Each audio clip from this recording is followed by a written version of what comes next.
अस्सलाम वालेकुम nursery class. आज आपने उर्दू का पेज नंबर 10, पेज नंबर जो 10 है उसकी रीडिंग करनी है। उस पे है बे। ये है बे की आधी शक्ल।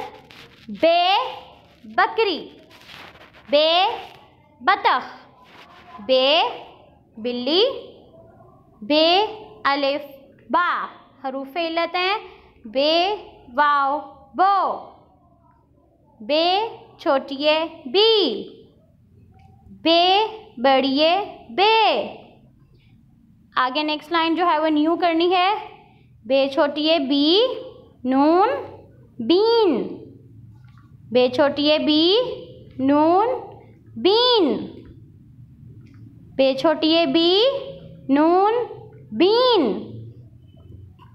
बे बड़िए बे लाम बेल। इसको बैल भी पढ़ सकते हैं, बेल भी। बैल पढ़ ले। बे बड़िए बै लाम बैल, बे बड़िए बै लाम बैल। बे अलिफ बा पे बाप, बे अलिफ बा पे बाप, बे अलिफ बा टे बाट, बे अलिफ बा टे बाट, बे अलिफ बा टे बाट,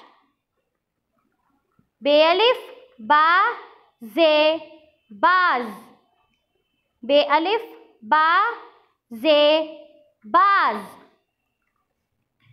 बे अलिफ बा गैन बाग, बे अलिफ बा गैन बाग, बे अलिफ बा लाम बाल, बे अलिफ बा लाम बाल। अब आपने इसको अच्छे से लर्न करना है। अल्लाह हाफिज़।